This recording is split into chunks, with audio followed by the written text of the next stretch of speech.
बहन की शादी को 6 साल हो गए हैं। मैं कभी उसके घर नहीं गया। ईद शब रात कभी भी अब्बू या अम्मी जाते हैं। मेरी बीवी एक दिन मुझे कहने लगी, आपकी बहन जब भी आती है उसके बच्चे घर का हाल बिगाड़ कर रख देते हैं, खर्च डबल हो जाता है। और तुम्हारी माँ हमसे छुप छुपा कर कभी उसको साबुन की पेटी देती है, कभी कपड़े, कभी सर्फ के डब्बे, और कभी कभी तो चावल का थैला भर देती है। अपनी माँ को बोलो ये हमारा घर है, कोई खैरात सेंटर नहीं। मुझे बहुत गुस्सा आया। मैं मुश्किल से खर्च पूरा कर रहा हूँ और माँ सब कुछ बहन को दे देती है। बहन एक दिन घर आई हुई थी। उसके बेटे ने टीवी का रिमोट तोड़ दिया। मैं माँ से गुस्से में कह रहा था, माँ बहन को बोलो यहाँ ईद पे आया करे बस, और ये जो आप साबुन, सर्फ और चावल का थैला भर कर देती है ना, इसको बंद करें सब। माँ चुप रही, लेकिन बहन ने सारी बातें सुन ली थी। मेरी बहन कुछ ना बोली। 4 बज रहे थे। अपने बच्चों को तैयार किया और कहने लगी, भाई मुझे बस स्टॉप तक छोड़ाओ। मैंने झूठे मुंह कहा, रह लेती कुछ दिन, लेकिन वो मुस्कुराई, नहीं भाई, बच्चों की छुट्टियां खत्म होने वाली हैं। फिर जब हम दोनों भाइयों में जमीन का बंटवारा हो रहा था तो मैंने साफ इनकार किया, भाई मैं अपनी जमीन से बहन को हिस्सा नहीं दूंगा।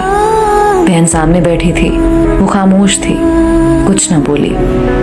माँ ने कहा, बेटी का भी हक बनता है, लेकिन मैंने गाली देकर कहा, कुछ भी हो जाए मैं बहन को हिस्सा नहीं दूंगा। मेरी बीवी भी बहन को बुरा भला कहने लगी और वो बेचारी खामोश थी। बड़ा भाई अलहदा हो गया कुछ वक्त के बाद और मेरे बड़े बेटे को टीबी हो गई। मेरे पास उसका इलाज करवाने के लिए पैसे नहीं थे। मैं बहुत परेशान था। कर्ज भी ले लिया था 1 लाख रुपया। भूख सर पर थी। मैं बहुत परेशान था। कमरे में अकेला बैठा था, शायद रो रहा था अपने हालात पे। उस वक्त वही बहन घर आ गई। मैंने गुस्से से बोला, अब ये आ गई है मनहूस। मैंने बीवी को कहा, कुछ तैयार करो बहन के लिए। बीवी मेरे पास आई, कोई ज़रूरत नहीं गोश्त या बिरयानी पकाने की इसके लिए। फिर 1 घंटे बाद वो मेरे पास आई। भाई परेशान हो?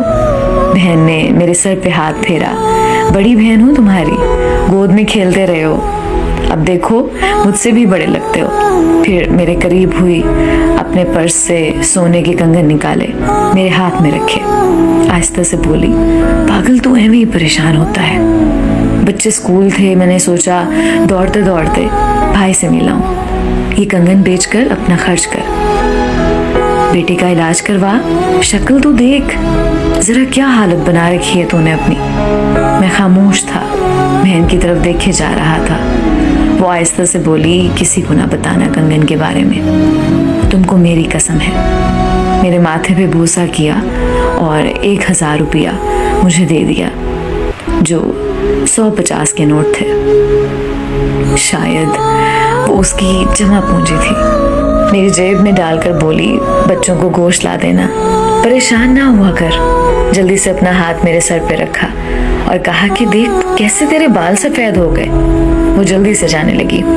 उसके पैरों की तरफ मैंने देखा तो टूटी हुई जूती पहनी थी, पुराना सा दुपट्टा ओढ़ा हुआ था और जब भी आती थी वही दुपट्टा ओढ़ कर आती। बहन की इस मोहब्बत में मर गया था मैं। हम भाई कितने मतलब परस्त होते हैं, बहनों को पल भर में बेगाना कर देते हैं और बहनें भाइयों का जरा सा दुख बर्दाश्त नहीं कर सकती। वो हाथ में कंगन पकड़े जोर जोर से रो रहा था। उसके साथ मेरी आंखें भी नम थीं। अपने घर में खुदा जाने कितने दुख सह रही होती हैं। कुछ लम्हे बहनों के पास बैठकर हाल चाल पूछ लिया करें, शायद उनके चेहरे पे कुछ लम्हों के लिए एक सुकून सा आ जाए। बहनें माँ का रूप होती हैं।